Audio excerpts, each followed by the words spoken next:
There is a rising of the remnant. You are called to this rising, born for this rising. There is a rebirthing and a rebuilding in the kingdom. The remnant is like a burnt wall that is still standing, strong and courageous, committed to the commitment, walk in understanding and lives in God's purpose. The remnant is bold and fearless. They go from purging to purity to process. There is a rising of the remnant, and the kingdom shall prevail.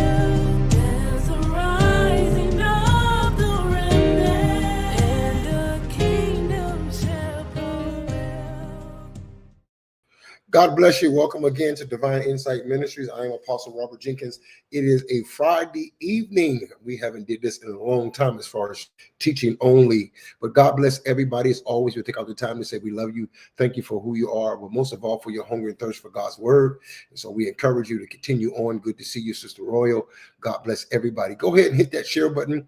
Please share this on your page. We will be doing this probably till the 1st of January. We have a lot of things that God wants us to go over, a lot of things he wants us to release into the earth realm. So we'll be doing a lot of teaching. So thank you for coming. Go ahead and hit that share button just like you do in the morning. Please share this on your page. Please do that. Also tag about 10 to 15 people. Let them know that we are on live on a Friday evening doing teaching on understanding leadership. And we've been talking about a whole series on weariness, how not to become weary, what happens if you become weary, what's the results of or what produces weariness in the ministry, in your life, in your marriage, in your family, all those different things. So we'll be doing that today. But go ahead, hit that share button. Please share this on your page, tag and share. Okay, we thank everybody. If you haven't did it already, please subscribe to our channel, hit the notification button and the like button. Let us know how you're growing. This is an online ministry, so it's very important that you engage with us through your comments. So please do that. All right. And thank everybody for coming out. We're going to do maybe about an hour.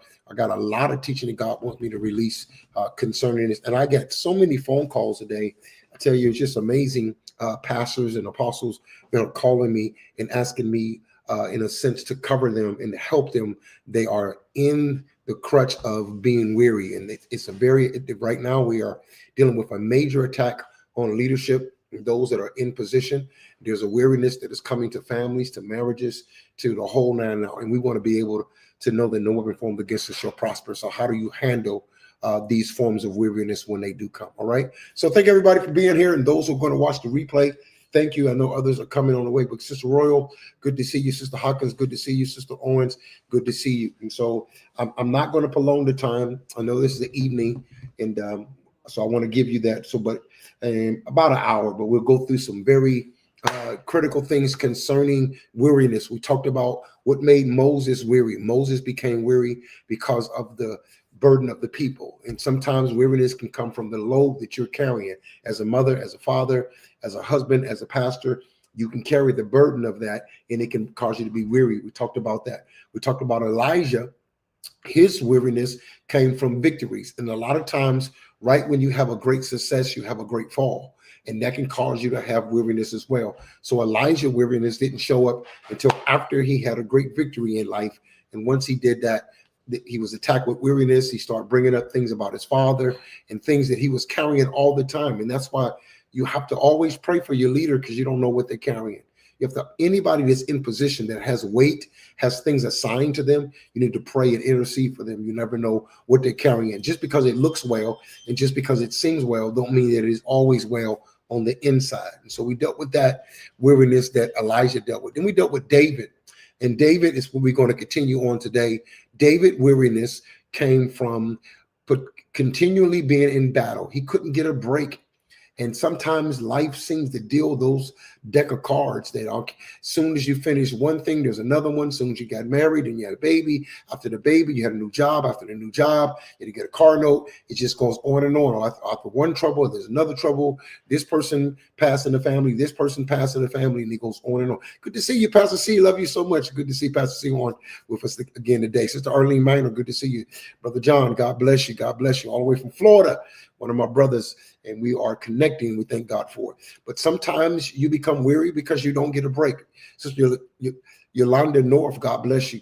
And so that can bring weariness. And sometimes we talked about that this morning. You need to have people in position that allows you to continue in the battle, but you're not carrying all the weight. And so one of the things that David had to learn is that he was carrying all the weight, and he carried all the weight because of his reputation. He was known for winning battles. And many times you become weary because that's the expectation everybody has on you. Everybody has on you that you the one that can get it done. You the one that can do this. You the one that can do this. You the one that can do that. And you can, and you're good at what you're doing. That don't mean all the weight or yeah, absolutely all the weight should only be on you. But many times because of your reputation, many times because of you're successful, many times because you're very good at what you do, people own, but they will shift everything over to you. And this is what caused David to be in trouble with weariness, because his battles kept prolonging. Or sometimes you are in something and it looks like it never expires. Look like you don't get a break. It looks like it keeps continuing and keep extending its warranty in your life. And so that'll cause weariness as well. Is when, you know what, I thought I was only going to be in this for 6 months, 3 months, 3 years, 5 years, 7 years. And now look how long it takes, especially if you're dealing with sickness or you're dealing with attacks, you're dealing with things like that. And so David's battle kept being prolonged. And we talked about that this morning, how it brought weariness to him. And he began to make statements in Psalms chapter 6. It's a statement that he made. He said, you know what, I cry all night. He said, I cry so much that my bed is full of tears. Here's a warrior, here's a worshiper, but he's crying in the midnight hour. Not because he's not in his right place, not because he don't have grace to do it, but because his battles don't end. They don't have an expiration date on them. And many times that can cause weariness. And so that's what we picked up at this morning. We're going to pick up with that again today, this evening, and go over some more points concerning that. But good to see everybody out today. I thank God for you. I see Sister Orange, you putting up the notes, so thank you for that. All right. So point number one, David weary from battles. And I want to identify, I want to locate what caused weariness, and also want to locate and deal with how do you handle it. And so worries from prolonged battles. What are some of the solutions? And remember, this is always opening for questions and answers. So if you need to question me concerning anything, you want me to bring clarity towards anything, just put it in the comment section. I should be able to see it, and I'll try to address it. But weariness that comes from prolonged battles, what do?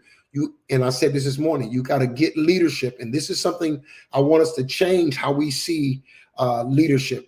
When you're starting something new, don't focus on the people as much as your leadership. You need to focus on, and this is something from my experience and what God told me, I would say 3 to 5 years, the first 3 to 5 years, put more emphasis on building pillars, put more emphasis on building foundation. Don't look for great growth. Don't compare yourself to other things that are growing. Good to see you, Sister Holmes. Make sure that you have a support system so that when the real work and the real ministry begin, you can handle the load. One of the tricks of the devil, we talked about this morning, is to allow you to grow fast without having support to carry it. And one of the things the devil does, he's trying to mark people that you started out something, but you couldn't finish it well. You started out well, but you didn't finish it well. And sometimes we talk about this morning, sometimes the devil will hold back a Goliath until you get weak. You killed one Goliath, you may have killed 2 Goliath, you may have killed 3, but there's 5 of them. And he'll hold back one for your latter days, for the days when you're weary, when you're exhausted, when you're getting tired, you're getting irritated. And here comes another giant, and you don't have the strength to fight this giant because you didn't have a healthy support system. And that doesn't mean just having bodies in place. That means having people who are mature enough to fight, have enough level of success in their personal life that these battles do not, because many times you'll win the battle publicly, but you'll lose the battle in your own personal life. Your marriage is falling apart. Your children are falling apart. And that's what happened to David in one of his battles. He came home and his whole family was in captivity. And many pastors have experienced weariness from the result of fighting something by themselves, not having enough support, not having right people in place, real qualified people that has been proven that can be able to handle that load so that they don't lose their marriage over it. They don't lose their children over it. They don't lose their finances over it. They don't lose the things that God has given them personally. And so you got to be able, the battles are your assignment, but they're not your assignment to do them by yourself. That's not your assignment to do it by yourself. God will never put that much on you than you cannot bear. And many times the problem is that we're not having the proper help. And sometimes our excitement to wanting to move, to wanting to start something, to want to get it done, that type of anxiety, sometimes the zeal, but it is not according to knowledge. And next thing you know, you're out there and you're sweating and you're doing all you can. You are the one-man band. You're starting it, you're finishing it. I remember them days when I drove the van, cut the lights on, cleaned the church up, did the preaching, run to the organ, play the piano, do the altar call, and then take everybody back home and then come back to the church and clean it up. I remember those days. And those days will wear you down when you don't have help. And many times that is what weariness comes. And so a lot of times we'll see people who started out well and we'll say, what happened to them? Or there's a shift, and we'll talk about that in a minute. There's a shift in the ministry and you don't have the support system to be able to shift. You don't even have the strength to be able to shift. And so that's very key. And so those are some of the things, and that's what happened to David. His weariness came from prolonged battles. Point number one. Point number two, prolonged battles, and I want you to write this down, and we have, thank God for those who are keeping notes for us. Point number two, prolonged battles can blind leaders to the fact that seasons change and they don't realize that their warfare strategy should change also. Point number two, prolonged battles can blind leaders to the fact that seasons change and so should warfare strategies. In other words, you've been in this long enough, this season changed, and you still using the old ways. You're still using the old methods, and this will cause weariness. And this is something that I've been praying a lot about. This is something God has given me a greater wisdom on. How do you see your season change? Do you have people in your ministry? Have you developed your eyes enough to know that we are in a different season at your church? And many times you don't see the season change because of the level of success that you're having at a previous season, and it's shifting. And because it's been working, and we've been taught things that are not always wise or not always helpful. And what I mean by that is we've been taught things, if it's not fixed, if it's not broken, don't fix it. Well, some things don't need to be fixed, but they do need to be shifted. And so sometimes it is the good ground that keep you stuck, because eventually good ground will turn into bad ground when the seasons change for it and you still have an expectation on the old way to work.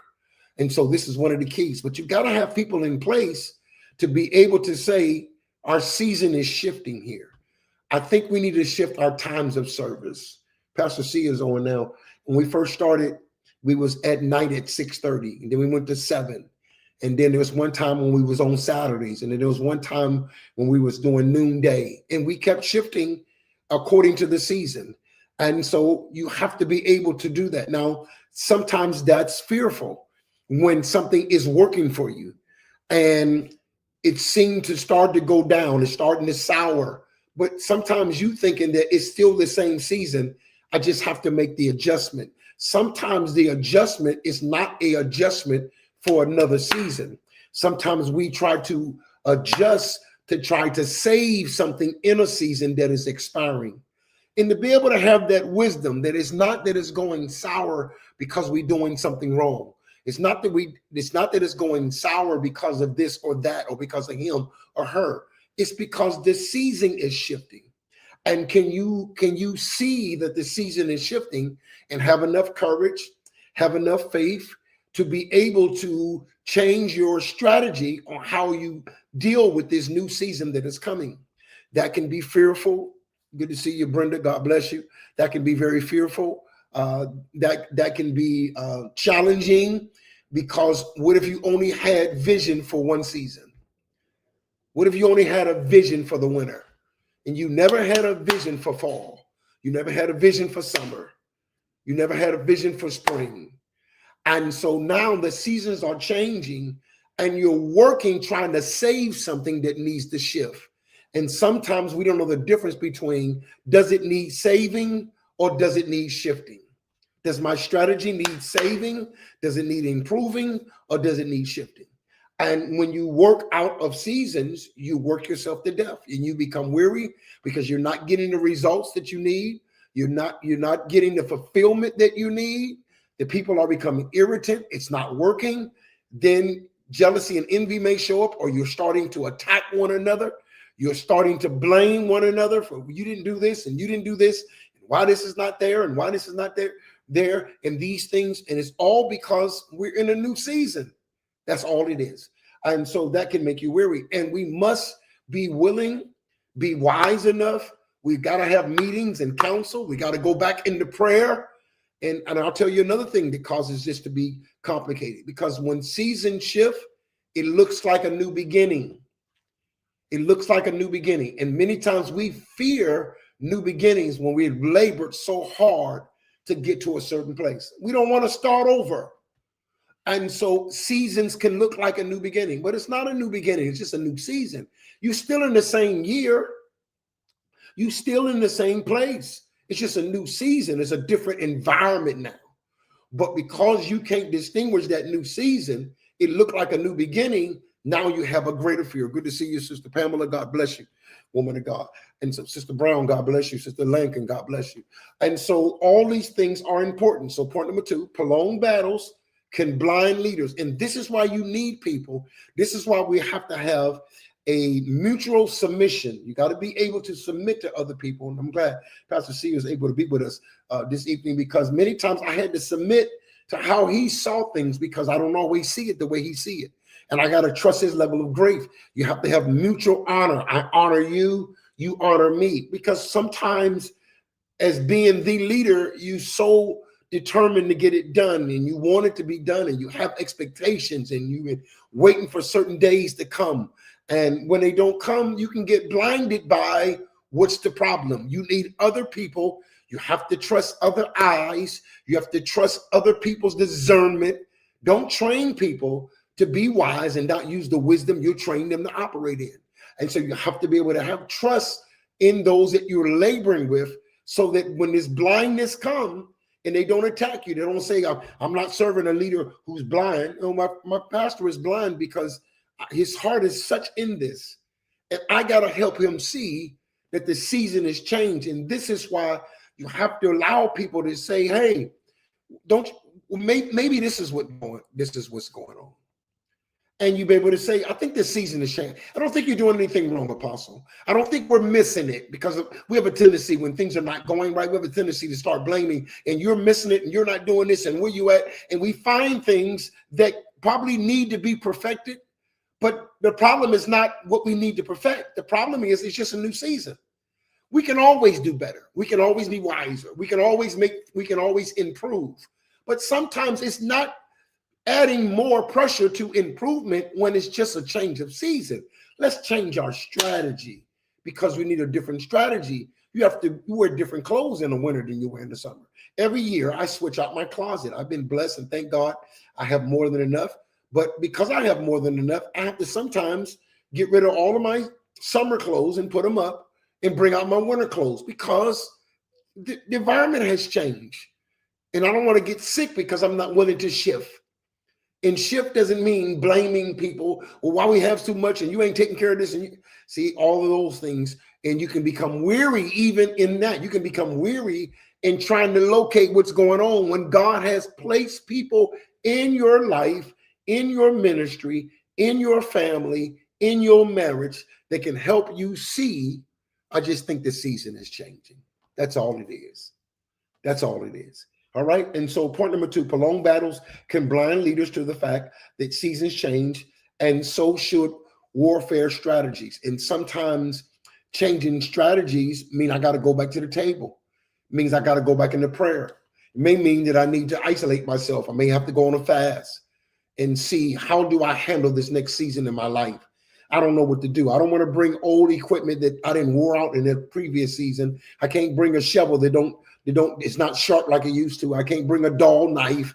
I got to go back and I may have to refresh on equipment. How do I equip myself for this new season and all those things? And this is how you don't become weary in well-doing. All right. So that's point number 2. Point number 3, familiar warfare creates leadership blind spots. I want you to write this down, and I want you to take heed. Now, this is what I'm teaching now is really seminary type stuff. It's theological kingdom advancement. This is major things that I'm giving you. People pay thousands and thousands of dollars to get this, and we're getting it for free. Right? Familiar warfare creates leadership blind spots, and many times there's a blind spot. Why? Because you're so familiar in the way that it used to work that you don't see that the season has changed. You're so convinced, and you have trophies, you have rewards, you have certificates of the last season. But sometimes the blind spot comes because you became too familiar with how it was.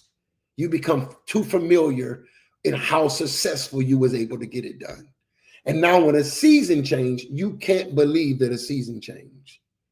You don't even want it. Matter of fact, many times it is not the devil, it is your comfortability and a level of success that causes you not to see what's really going on in your church, what's really going on in your life. You've become comfortable, familiar with one another. See, and this is how, and we'll talk about this, you become stagnant. There's no freshness in your marriage. There's no freshness in your friendship. There's no freshness in covenant relationships. Good to see you, Brother Kendrick. God bless you. Because this familiar warfare, you know how to fight, you know what to say, you know how to put out the fires, you know how to get people in place, you know how to use your influence, but it's all from a familiar place. And now you have blind spots. You're not seeing how the devil is creeping in. You're not seeing, good to see you, Pastor Jeff, love you so much. You're not seeing certain things. One of the greatest ways for the devil to create blind spots in leadership is through familiar places that are successful. Familiar warfare, when you think you know how to do it. I know how to deal with my ushers. I know how to deal with my praise team. I know how to do that. And many times you have blind spots and things are creeping up on you, but you're so familiar that you don't even see these blind spots. You don't even see how the devil crept in. You don't even see how jealousy and envy is coming in. You don't even see how you becoming lethargic, or you becoming lazy, or you becoming very comfortable. See, and many times that has become the problem for weariness in leadership, because familiar warfare creates blindship in leadership. And you need people that you have mutual respect for, you have mutual honor for, you have mutual submission, that you trust them. And some people are on the outside for a reason. Some people don't have the weight and the load. It's designed by God so they can see your blind spots. They are in that position. They're backseat drivers for a reason. That's why you got to not try to put everybody in major places. You need people in certain places that can see things you can't see. See, because you'll get weary in trying to make something work when the season has shifted. And you're so familiar with your level of success that you don't even realize it's not going to work in this season. It's not going to work. And it's not the people. It's not for you to blame. It's not for you to attack. It's for you to come up with different strategies for this season. That's all it is. You're not doing anything wrong. You're not out of the wheel. See what I'm saying? It's just, it's a new season. It's winter time. And you may not have had a vision for the season. I have been a part, and Pastor Jeff is on, and he was with me during this time. I've been a part of churches. This one particular church, they did great for 10 years. For 10 years, it was strong. It grew. It multiplied. There was no rumors. There was no attacks. It did well. But then all of a sudden, God starts sending apostolic prophetic people. He starts sending other people to the ministry. And he thought that the people that God was sending him was for increase, but it really was for shifting. And many times we miss the shifting season of a church. And so God will send people to help you shift, but you gotta be able to trust the people that God is sending. You have to have a relationship with the people that God is sending. So when they see that it's time to shift, because if you don't shift, then blind spots will become your stagnation. Some people are planted, other people are stuck, and they look the same. There's a difference between being stuck and being planted. And the difference is what is able to bear fruit. See, You call, and many times you may be fruitful, but you're not multiplying. Good to see you, Sister Jan. God bless you. And so you got to know those things, okay? And so you have to trust people, and God is sending people, and they are in position. That's why you can't make everybody be the same, because some people, they're watchmen, and I'm learning this more in my latter season as a person. That's right. You need people who will not agree with your ignorance. Good, Pastor Jeff. Very key. And sometimes you're ignorant, not because you're not educated, but because you're so familiar with the level of success that has worked for you. You're ignorant to the new season. You're ignorant to it. And so God will send people that may be more prophetic than you, may understand evangelism at a greater level than you do. Because you're a pastor, you only can work according to the measure of grace you've been given. No one has all fivefold grace to be able to see it all. This is why you have the fivefold ministry. And so you need that, but you got to trust people, because many times when people bring up our blind spot, we attack them. We make them feel like they are insubordinate. You're coming against leadership. God gave me the vision. Well, he didn't just give the vision to you. He gave the vision to us. He said unto them, be fruitful, multiply, and replenish. And so it's when you pray, say, our Father. And we know it's a unit thing. He speaks to the body. There are many members, but one spirit, one Lord, one faith. And so you got to be able to have that level of relationship with people to the point that when they bring up, you know what, there's a blind spot. I don't think you recognize it. And I see it. And I see that blind spot, and I don't want the devil to creep in. I don't want them to tear down what we're building. You know what? And what I see is that it's time to shift. It's time to shift. We are in a different season, and we did well in the previous season, but we got to get ready. And you may have to get ready for something that you have never been trained for, but God has sent people who have been trained. See, very key. And most of my experiences with ministries that I've seen that didn't shift, there's a major decline.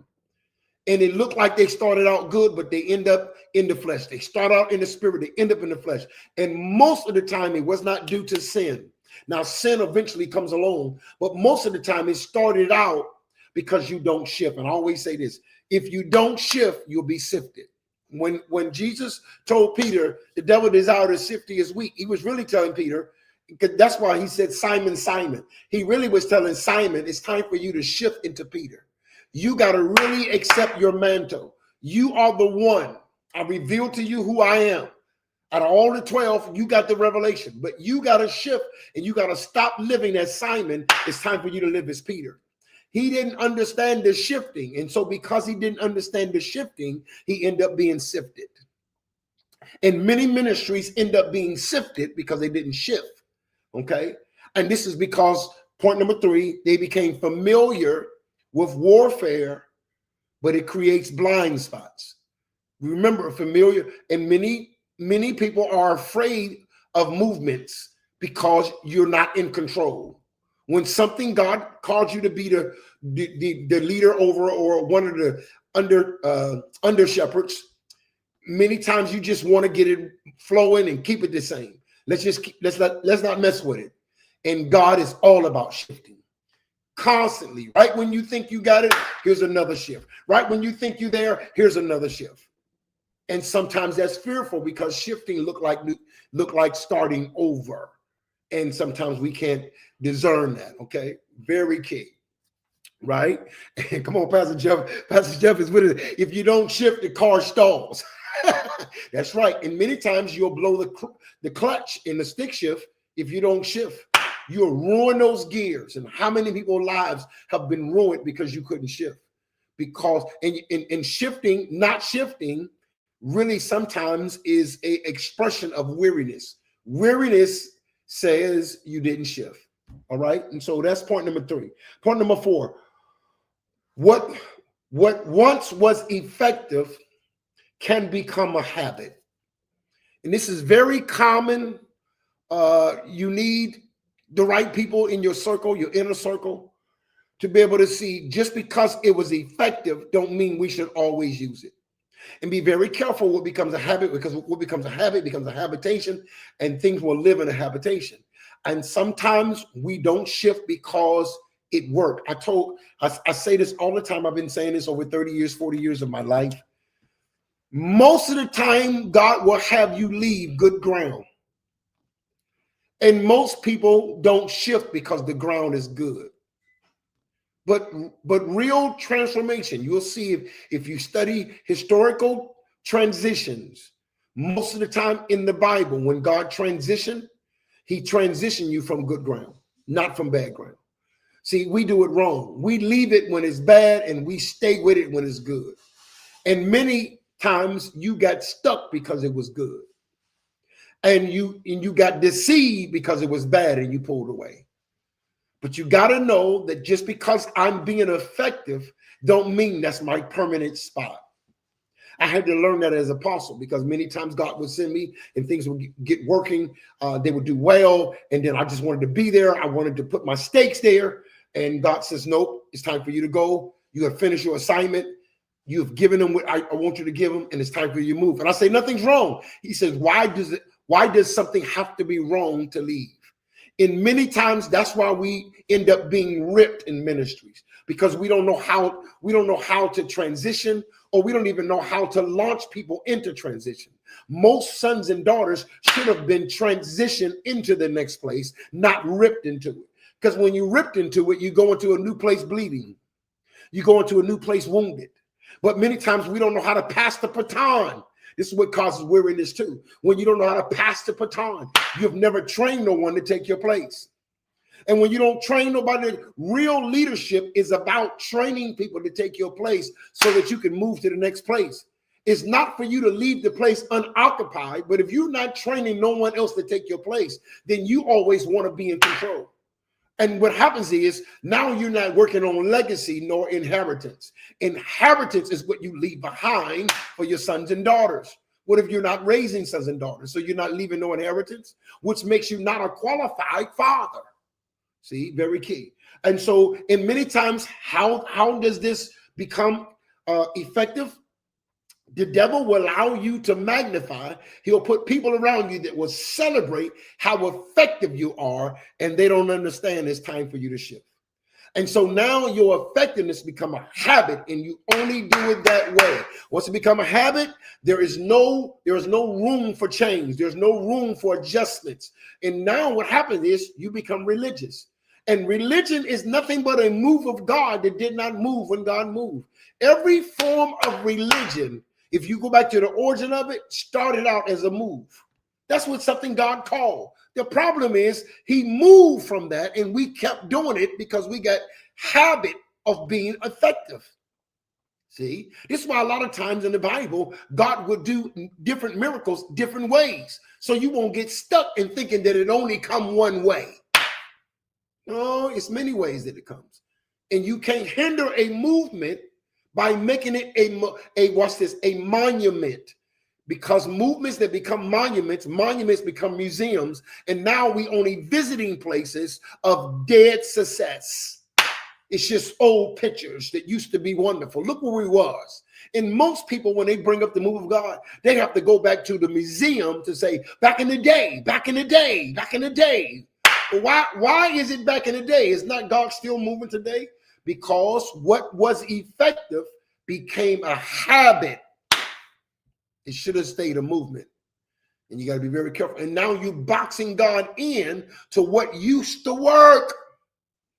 See? And you'll find out in ministries where there's shifting, we have a hard time letting go of what used to work.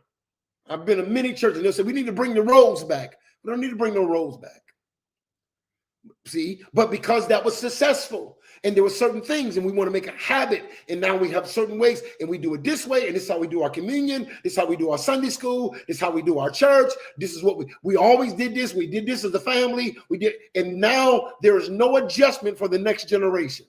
There is no space for the next generation, and they coming in with all this creativity, but their creativity, if it don't fit into our box, we won't do it. And now we block out the next generation. The young people don't see space in our habits.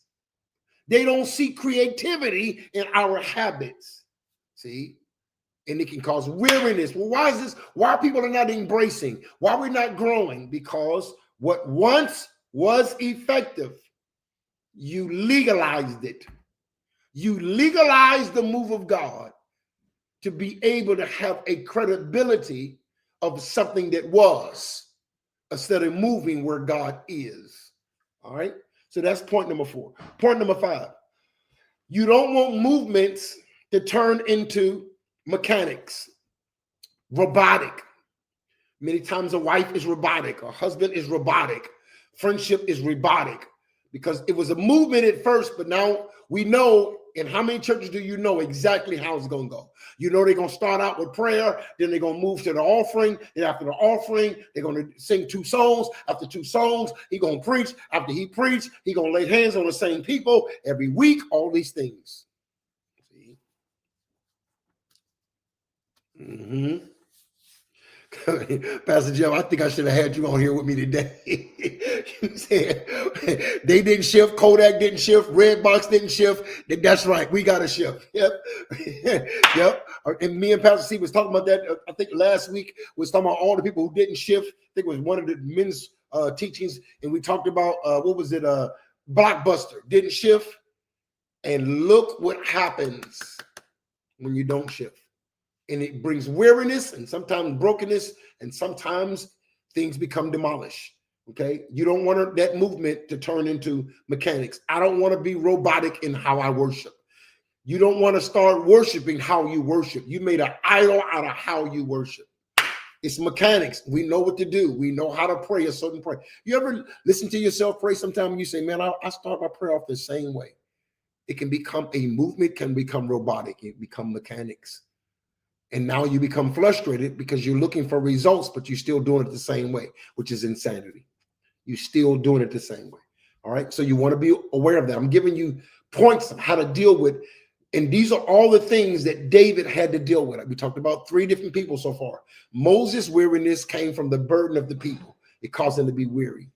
He took it personal, and God had to replace him because he didn't sanctify. He didn't sanctify God in the eyes of the people because he became burdened. People can burden you down as a leader. Elijah became burdened right after a victory. And a lot of leaders, the minute you have your greatest success, you have your greatest fall. And it creates weariness like Elijah. As soon as he won that battle, Jezebel sent him into depression right after the greatest victory of his life. And you have to be able to handle that level. Can you handle continuous victory without becoming depressed? That's something I used to deal with. And it really dealt with low self-esteem. I didn't believe that my success, I didn't believe I was worthy of it. I had low self-esteem. As much as I was gifted, deep within, I thought, how long this gonna last? They're gonna leave me too. They're gonna leave me too. See, all these different things. How long this gonna last? Is this gonna work? And all those things. And so I went through roller coasters of depression. My greatest revival created my greatest depression. And so I was like Elijah. And that's when he started bringing up his father. I'm no greater than my father. You'd be surprised at the things that haunt you, but you don't tell nobody. But they're chasing you, like Pharaoh chasing right before they crossed the Red Sea. And there are many things that chase us that brings us into depression that we never told nobody because we kept doing what we was doing, but deep within, we had some insecurity concerning some things. And then we dealt with David. And David, weariness come from fighting. That's the real reason why David didn't want to go to battle. Sometimes we don't preach a text from a healthy way. Sometimes we're not healthy in how we break down the text because we don't get into the whole narrative. But one of the reasons why David didn't want to go to battle and he ended up in bed with Bathsheba is because he got tired of always fighting. See, David was fighting all of his life. David was fighting as a young boy. Before he killed Goliath, he was fighting. That's why he said, I had to kill the lion and the bear. Nobody knew. And there are private struggles that many great leaders, I've been fighting all my life. When I was 5 years old, I was fighting for my identity. When I was 7, I was fighting. And many people don't know how long you've been fighting. They just say, well, you just got into ministry. You just got married. But I didn't just get in the fight. I've been fighting all my life. And so David got tired of always fighting. And what made it worse for him, because he was good at fighting. He was successful. And many people don't see you getting weary because you're so successful in what you do. Okay. And so very key. So you don't want to turn moments or movements into mechanics. Point number 6, when strategy turns into stagnation, And you got to look at this and you got to be honest. And I want you to, I hope you hear in my heart this evening. I'm not insensitive to what it takes to be in leadership. I have pastored many churches. I have started many churches. I have released many people into ministry. I have hundreds of sons and daughters, literally, that I've helped people. But I'm telling you, it's fearful when the strategy that once worked is not working. It's fearful when you are in a new season of your life and you don't understand. For the first time, you have to lean on other people to help you. It's fearful to look like I'm having a new beginning when it's just a season change. It's fearful. So point number 6, I'm not saying it as if I'm not sensitive. I just want you to know the reality. Many times strategies turn into stagnations and you just walking in Gilgal. You're just walking in circles. You're not going, you're moving, but you're not, but there's no movement. There's no advancement. It's like the horse we used to ride back in the day when our mothers used to go to them stores. I don't even think they have those stores open, but they used to have these horses outside of stores, like clothing stores, and you can put a quarter in it, and your child can just rock. And he'd be rocking, wee, wee. And you had so much fun, but you wasn't going nowhere. You just was rocking. And that's a lot of times what causes weariness. It's how long you gonna rock it and it hasn't moved. We haven't moved spiritually. There's really no growth in the church. Everybody's still babies, but we're rocking every Sunday. Every Sunday we're shouting. Every Sunday you're pushing your heart out. But there's no strategy that's taking us out of stagnation. And it's a terrible thing to experience. A lot of pastors don't even want to face it. We can't, you have to face it and then trace it and then replace it. But many times we don't even want to replace it or trace it because I don't want to face that the strategy that I'm using got me stuck. When strategies turn into stagnation, when the marriage is getting no higher, no love is increasing, no romance is increasing, nothing. It's just you're working the strategy, but the strategy brought me into stagnation. For some reason, it's not fulfilling. And it's a dangerous thing. You got to face it. You got to trace it. You got to replace it. But you have to accept that this is not moving. And we got to do something about it.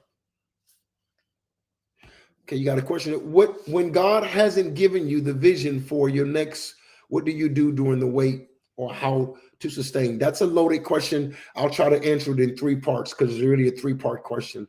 So when God hasn't given you the vision, if God hasn't given you a vision or those who are connected to you a vision, then the first thing is not to move. You never move because you're hearing about other people moving.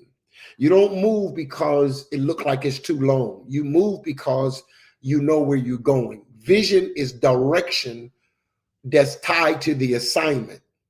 And so God will never give you an assignment without giving you a vision of how to do that, even if it's just follow him. And many times he may not tell you where you're going, but he will tell you what you're leaving. That's Abraham. So he didn't tell Abraham where to go, but he did tell him what to leave. And you hear me say many times that, watch this, it's not where you're going, it's what you're willing to leave behind. And so the first part of that question is, if the vision has not come, then usually the assignment has not come. Because God knows that without a vision, people perish. So if he gave you an assignment without a vision, then it's going to perish anyway, because you don't have the direction. But many times the vision is not clear on where to go. And I want you to hear that part. Sometimes the vision is what to leave behind. So he tells Abraham, I'm not telling you where to go, but I am telling you, you got to go. And you got to leave father. That's what I want you to leave behind. I want you to leave mother. That's what I want you to leave behind. I want you to leave your kindred. I want you to leave your country and go to a place I'm going to show you. And so that's one part of answering that question. The second part is what Abraham did. At every place that God led him, the very first thing he would do when he got there was build an altar. When you don't know what to do, you must build a place where you can commune with God in prayer. God's house must be a house of prayer. And so many times, and you will see after every transition in the Bible, either before or after Jesus moved, he would always go into prayer. He would go in prayer after a transition. He would go into prayer before a transition. See? And usually the prayer after the transition was the same prayer before the transition. It's the same prayer. And so many times when you are in prayer to bring closure on where you've been, but also to open doors of where you're going. And so this is the key. So the second part of that question is your next move has to come out of prayer. You don't move until it's clear. Now, many times the vision may not come to you in totality. This is where you got to know those. Every joint supply. This is the fivefold ministry. So you have to trust other people in your inner court leadership to be able to see, what are you seeing? I believe that this last move is over. I believe God is telling us it's time for us to pull away from this, to stop doing that. And you trust the eyes and the ears of those that God has set. There's a set man in the house. There's a set woman in the house. There are set persons in the house. First apostles, prophet, secondary prophet, thirdly teachers. And so you check with those people in prayer. What is on your heart? What is God saying? And sometimes when they speak, it becomes clear now. Okay, I got more clarity. When you said that, there was a kicking in my spirit. My baby leaped. I believe that's what God is saying. And now, if two or three gather in my name, touching and agreeing, whatever they ask, it will come to pass. And so that's one of the ways that we know. So we wait on God. Sometimes the vision is what we're leaving, not where we're going. And don't let nobody make you feel bad when you don't know where you're going, but you know what you know what you must leave. Because a lot of times we don't have this kind of wisdom and knowledge, right? And so people will say, why would God send you somewhere and don't tell you where you're going? Well, that's all the way through the Bible. But he will tell you what to leave. You got to leave. And you got to follow him.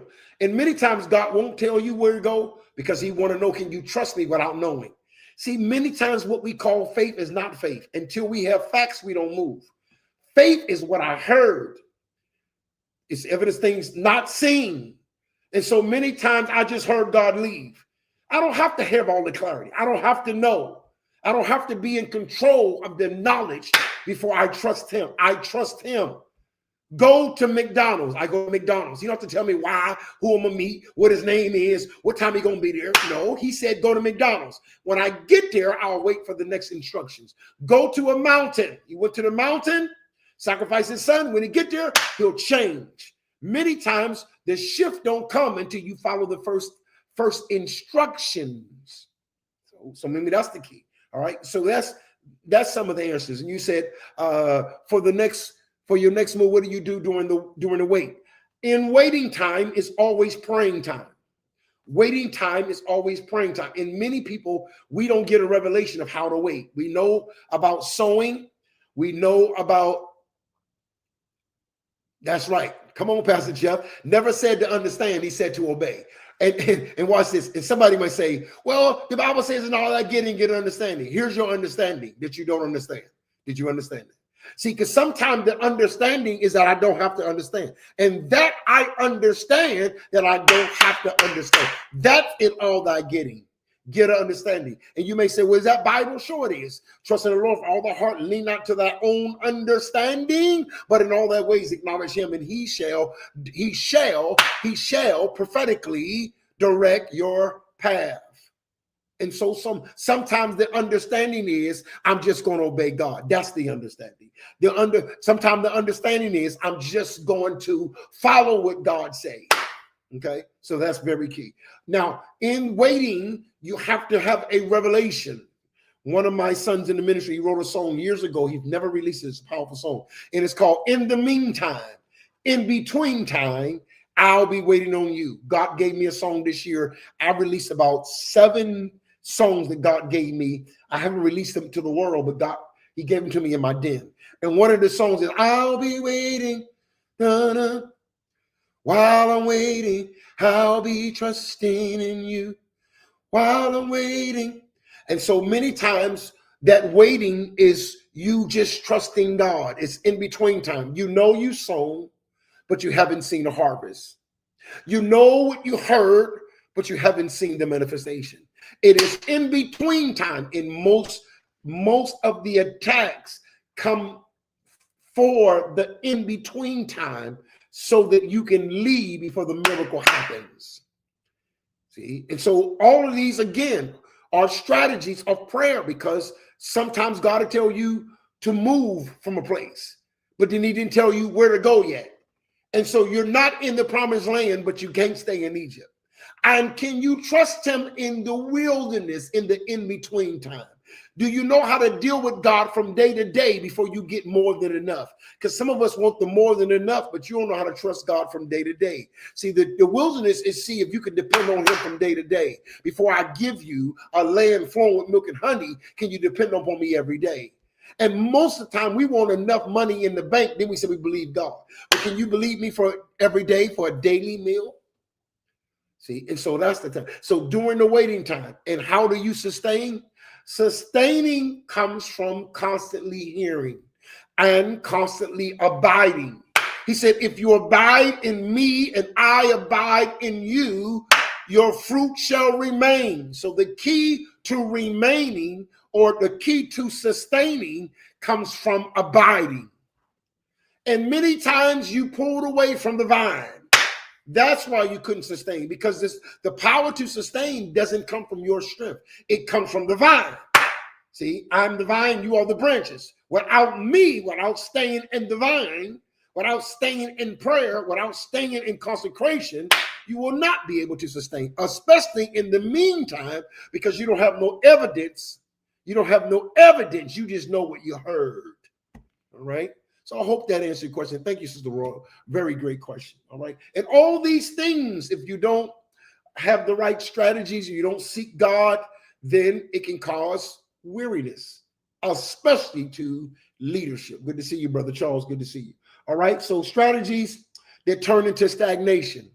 And when that happens, you got to ask God to give you a renewal. In order for Elijah to get back in the game, God had to bake him a cake. God had to take him to the place of Elam, the place of refreshing. And sometimes you need a refreshing. Sometimes he told him to rest, eat and rest.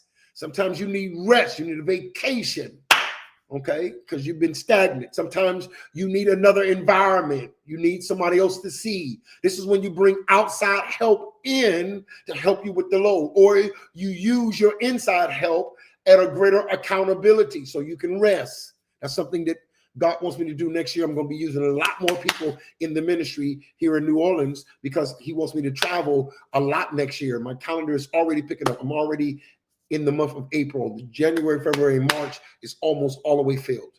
And so I got to use more because he wants me to do more. So if I got to train somebody to take my place here in the city so that I can go and do other works. I got to cover base 3. I need somebody to cover the first and the second base. All right. Very key. All right. Point number 7. Leaders can become so trained for yesterday's giants that they miss today's new enemy. Very key point. Point number 7. Leaders can become so trained for yesterday's giant. And this is something I was talking to my wife about. We was talking about Christmas and I was explaining the revelation of Christmas, but some people will not celebrate Christmas because they still tied up into the commercial car. That's a yesterday's giant. That's a yesterday's giant. Should a woman wear pants? That's a yesterday's giant. Can a woman preach? That's a yesterday's giant. And sometimes we were so trained to deal with yesterday's giant that the new demons that's showing up, same-sex bathrooms, we have no strategy for. We have no strategy for because we only know how to deal with old giants. And what happens is we bring everybody to an old paradigm that didn't even work back then. We're still trying to make it work now. That method you used didn't draw young people back then. The minute they got older, they left. The minute they got underneath your thumb, they stopped doing what you made them do. And so many times weariness comes because leaders can become so trained for yesterday's giant that you're not even ready to deal with the new enemy of today. What is the issue for the day? When the Bible talks about that we are destroyed for the lack of knowledge, and he said, you cannot be no priest for me nor your children. Hosea chapter 4, that word silent, that word destroy means to be silent. And it's a bad thing when you're in leadership, but you don't have any words for new problems. You have no wisdom for new problems. This is why we still do an altar call the same way. Most churches are moving, but they're not healthy because they don't know how to really deal with new issues. So they're not healthy. So what they do, and if you come there healthy, they'll try to make you feel like you got to have something. Everybody got something in their life because we don't know how to deal with healthy people. I got to make you sick. There's got to be some sin in your life. See, so I make you sin conscious and not choice conscious. And we still teaching sin when Paul said, you know what? We should be leaving some things.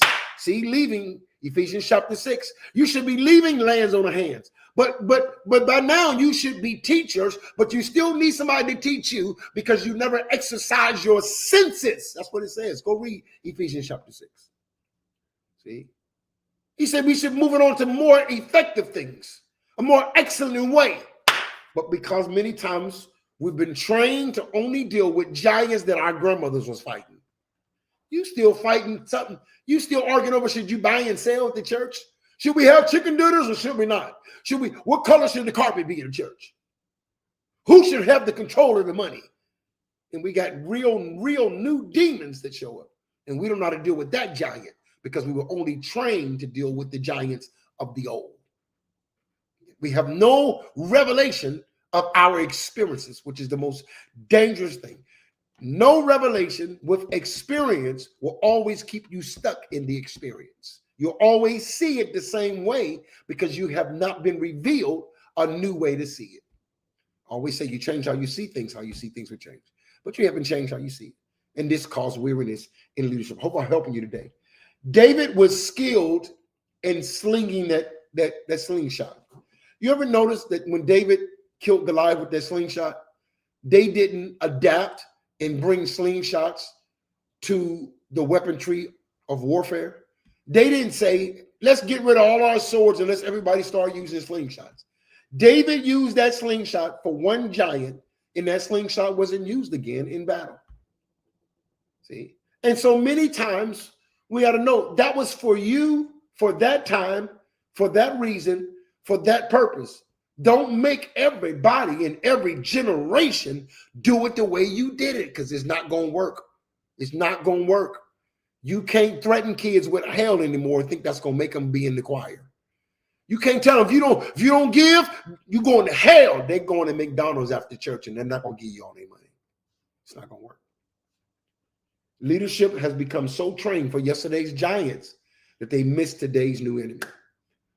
That was David. But the Philistines later used new weapons for new giants.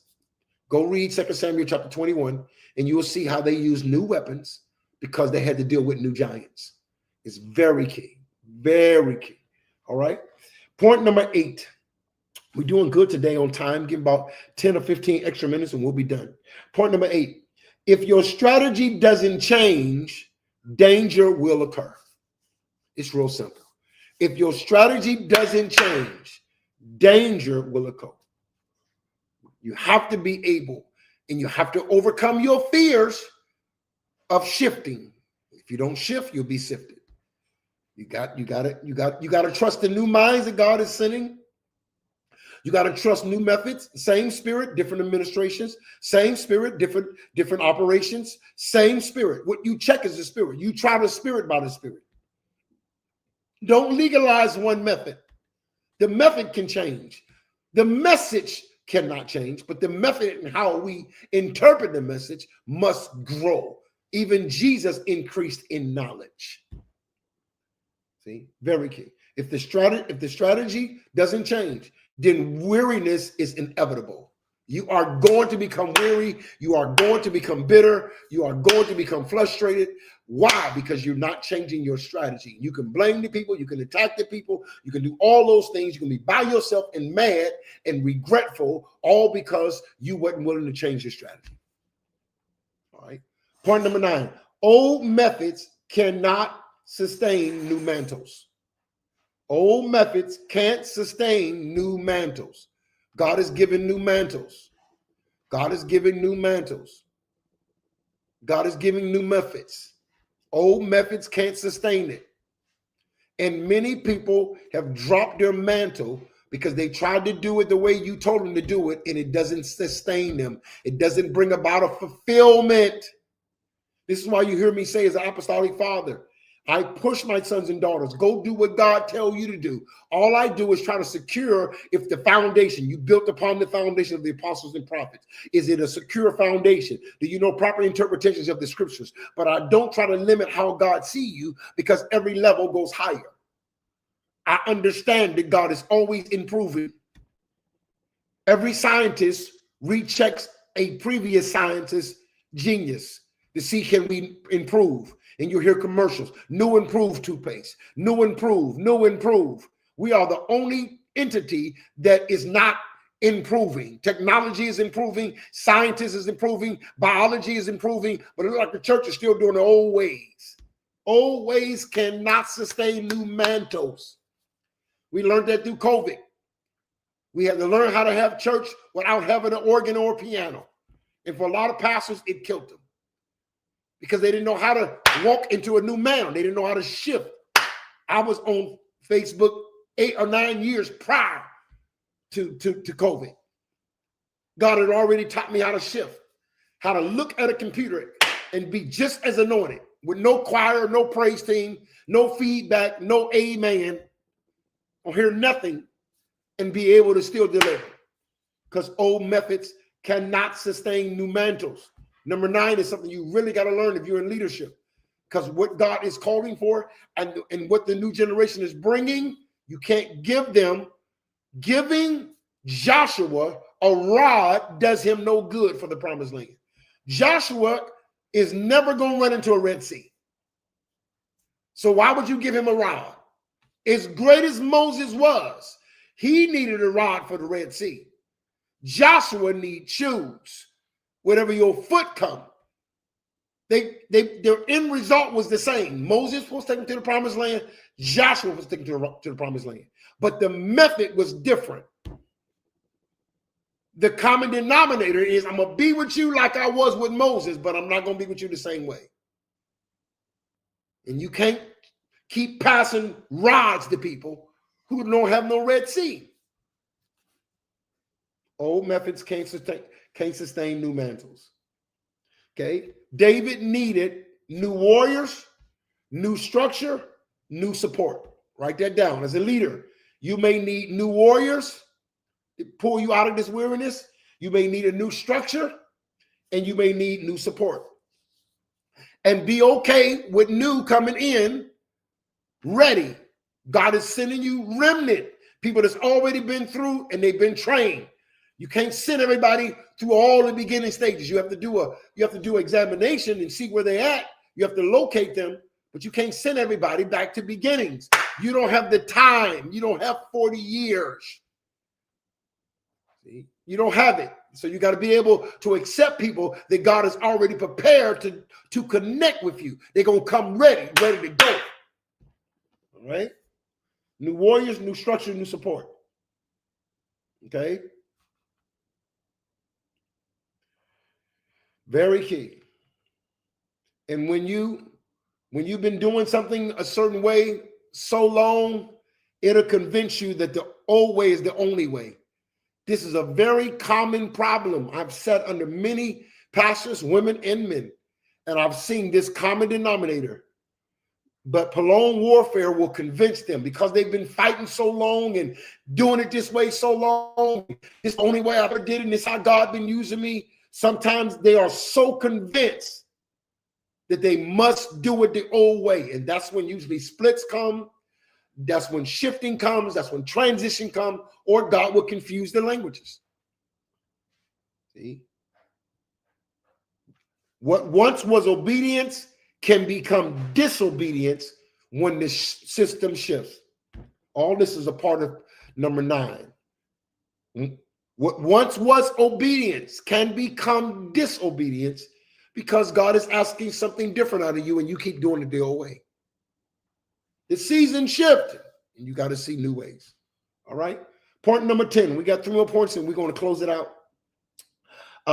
Comfort in battle can bring idolatry. I'm seeing this a lot. This is something that God has been talking to me about. He's been showing me certain leaders who they were made idols. And they were made idols because of the success. This is why I try to be as transparent. I try to reveal to you in proper timing things I've been through, because transparency comes when you've been through. You don't tell it when you're in it. When you're in it, you're bleeding. When you come out of it, you can be that's when you transparent. Transparency supposed to be transferable. Bleeding should not be transferable. Don't transfer wounds. Don't transfer wound consciousness. So once you come out of it, you give people the solution of how you made it over. We overcome by the blood of the Lamb and by the word of our testimony that we come out of it. But many times idolatry came in because of the comfort in battle. This is why I'm very leery of wilderness conversations. People who only want to talk about problems but not talk about solution. That's a danger. And for 20 years, y'all been talking about the same thing. You keep having a meeting about a meeting about a meeting. That's dangerous. That's comfort in battle. And what happens is they'll make an idol out of somebody. That's what happened to the children of Israel. That's why when Moses went to the mountaintop and they didn't go, they built the idol, because we need something to worship. We need something to worship. And since you want to go to God and we don't want to worship God, we're going to create a God that we'll worship. And most people will create what they want to worship. They created you. They created that image. They created a certain lifestyle so they can worship that lifestyle. They created a certain name so they can worship that name. Comfort in battle can become idolatry. So this is the only church that knows this. My man, my woman of God, or my man of God is the only pastor that can have this. Oh, you make an idol out of him. The more battles you survive, you have to be careful with idolatry. The more confident you become, you have to be very careful. That's why you have to say humble with all humility. The Bible says, make your call and election sure with all meekness, long suffering, forbearing one another. Okay? Meekness. What's the other one? Humility, lowliness, there it is. Long suffering, forbearing one another. Endeavor to keep the unity, not to create it, but to keep it. Endeavor to keep the unity of the Spirit. The more confident you become, the less dependent you become, the more predictable your response becomes. Those who are helping me with notes, put those three things down. The battles you survive, the more confident you become, the less dependent you become. You don't depend upon other people. I can get it done. I can get it done. It's all about me. These are dangers. You're gonna move into weariness, and the more predictable your response becomes. Okay, you got to be careful, and it can happen to anybody. So that's why you need people to pray for you. That's why I have intercessors that pray for me. Intercessory prayer, covering me in prayer. I need watchmen who can see. Okay, I see he's becoming so confident. He's becoming arrogant. He used to be humble, but because we was able to conquer that, we was able to conquer this. All of a sudden now he think he can do anything. He think he's beyond the law. She thinks she's beyond the law, and before you know it, idolatry is in the place. Satan doesn't defeat confident leaders; he defeats comfortable ones. When you become comfortable, because comfortability sometimes elevates confidence. You have to be careful of that. And when you start hearing statements like, we always did it this way, this is the mindset that destroys longevity. Because ultimately, we're talking about endurance, we're talking about longevity, and weariness is one of the enemies of longevity. All right. Point number 11. Leaders can confuse assignment with identity. You must know the difference between who you are and what you do. You must know the difference between who you be and what you do. Leaders can confuse assignments with identity, and it's a bad thing when you are identified by your assignment. The reason why this is called weariness, and this is another thing I used to struggle with, because when you're not doing, you'll start saying, well, who am I then? Well, who am I then? I ain't doing nothing. I ain't doing nothing. You're not defined by what you do. You're defined by who you be. Leaders can confuse assignments with identity. David saw himself as a warrior. But God had transitioned him to a father of warriors. See? God had transition. You'll see transition from Sarai to Sarah, to Abram to Abraham, from father to multitudes of father. And many times it's not a shifting in the church because you're not shifting as a person. And your identity that's tied to what you do won't let you shift. Because you're thinking, who I'll be if I don't do it, if I'm not doing this anymore, if I'm not running the church anymore, if I'm not in charge anymore, then who am I? And now you are, and what happens is you'll protect a comfortable position and you won't transition. See? And now you attack anybody, everybody becomes a threat to your position because that's how you define yourself. So you don't think you're worthy unless you are the pastor, unless you have everything to say. David saw himself as a warrior, but God was transitioning him as a father of warriors. Okay. Leadership becomes weary when they fight in roles they have outgrown. Write that down. When they fight in roles that they have outgrown. You've outgrown that role. You're supposed to pass that baton. And I'll come back and teach something I learned from Pastor Whiteside. He taught me this. He said there's a time in transition where even in a relay race, that both people's hands are on the baton. He said we have a problem with that in church. When the first runner has ran around the track, it's time for that runner to pass the baton back to the next one. But there's a time when both hands, and many times we don't know how to explain that. So are you the leader or he's the leader? But you got to know that we both are leading right now, but I'm transitioning. And so my hands are still on it, but my hands are on it so that we don't drop it. My hands are not on it to carry it to the next place. God had sent somebody to carry it to the next place. And so my hands are only on it so we don't drop it in transition. Many times we don't understand that. And so what happens is we think the next person is trying to take our place. Your place you have outgrown. Good to see you. Mo, God bless you. You have outgrown that place and you can't stay in a place you have outgrown. It's time to transition. So you keep your hands on it only long enough for me to grab it, only long enough for me to carry it through. You have ran your race. You have ran your cycle. You have ran your season. But we don't teach that. See? And you're not less than because you don't have the same assignment. You have a different assignment. See, I understand. I started out as a drummer. I barely play drums now. God is transitioning me. When I started out playing piano, I was just a songwriter. Then God led me to play for churches. One day I will have a musician that plays for me. I'll transition. Right now, I don't preach for entertainment or to reveal how deep or how much revelation. I'm a coach now. I'm operating as an apostolic father. My job is to raise up sons. To raise up sons, because I can't just be fruitful. I got to multiply. You haven't finished if you're just fruitful. Fruitful is how many apples is on the tree. The question God want to have is how many trees is in the land. You don't have no sons, no daughters. See? And so you have to understand that transition. And I can transition. Why? Because my identity doesn't lie in what I do. If I'm not teaching, if I'm not preaching, if I'm not playing, I'm still powerful. I'm still a son of God. The highest position is sonship. I'm a son regardless of what I'm doing. And so when God moves me from one level to another level, I don't have to fear who I am because I've outgrown it. Leaders become weary when they fight in roles that they have outgrown.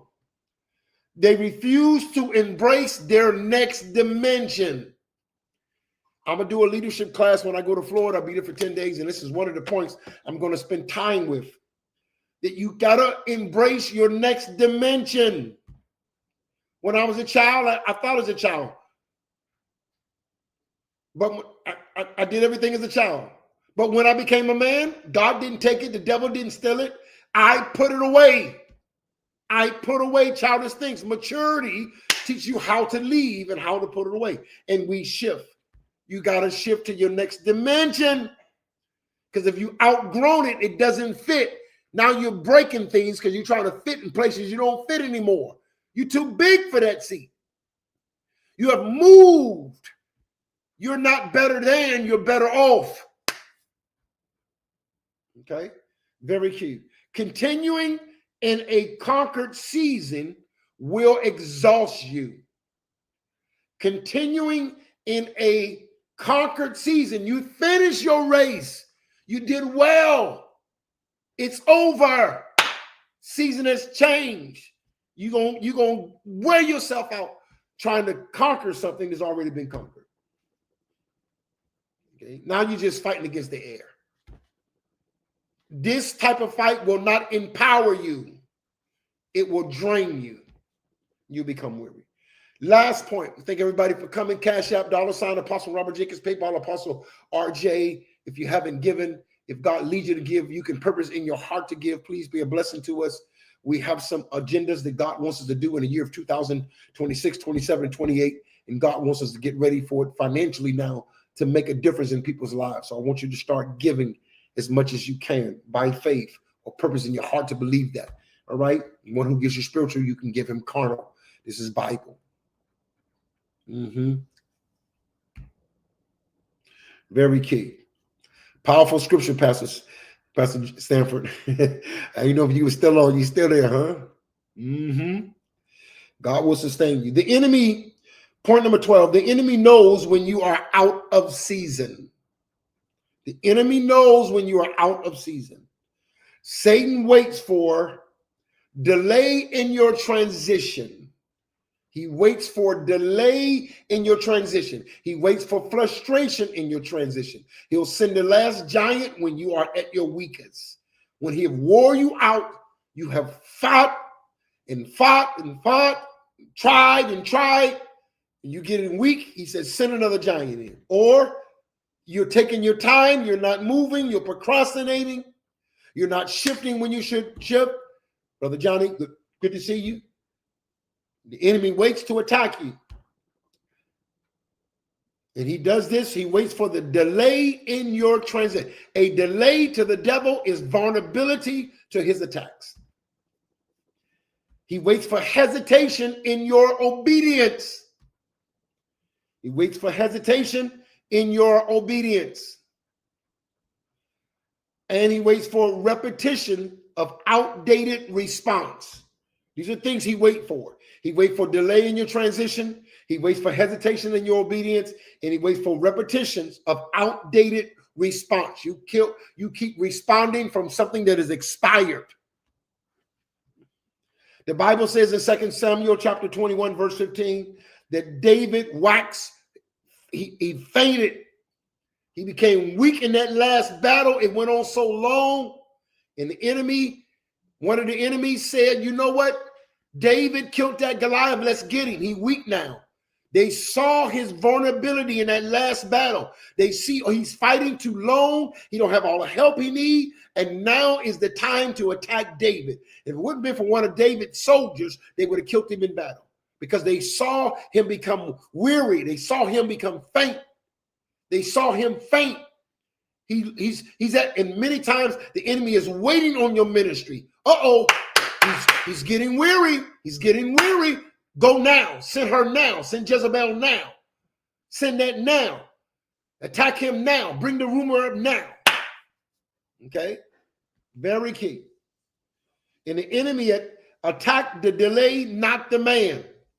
The enemy will attack the delay, not the man. It's a delay. It's a delay. Let me go there. Okay? Weariness is often a sign that you're fighting a battle God never told you to fight anymore.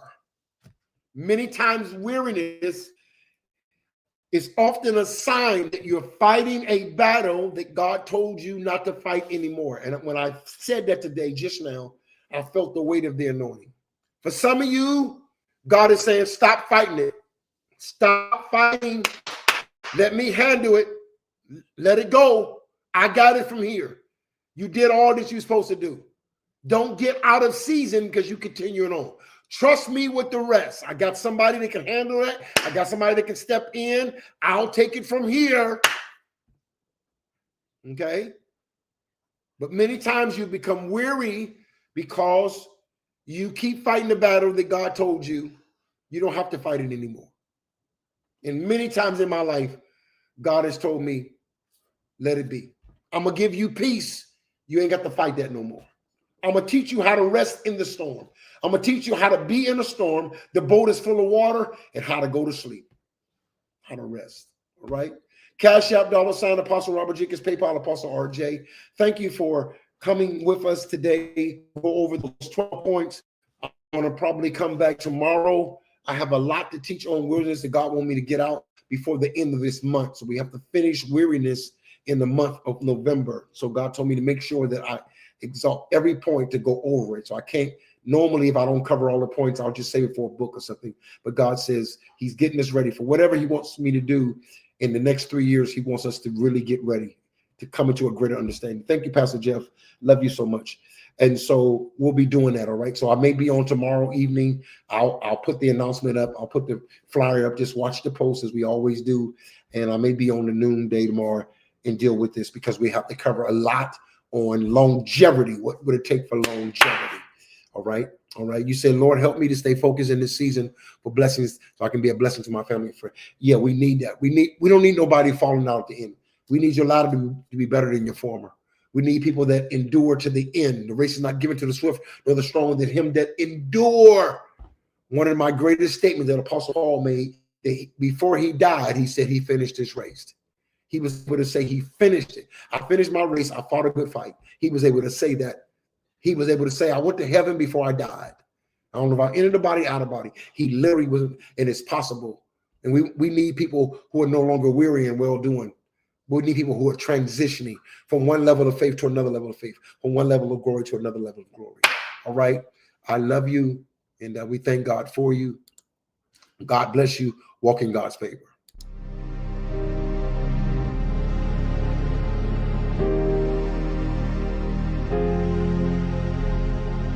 There is a rising of the remnant. You are called to this rising, born for this rising.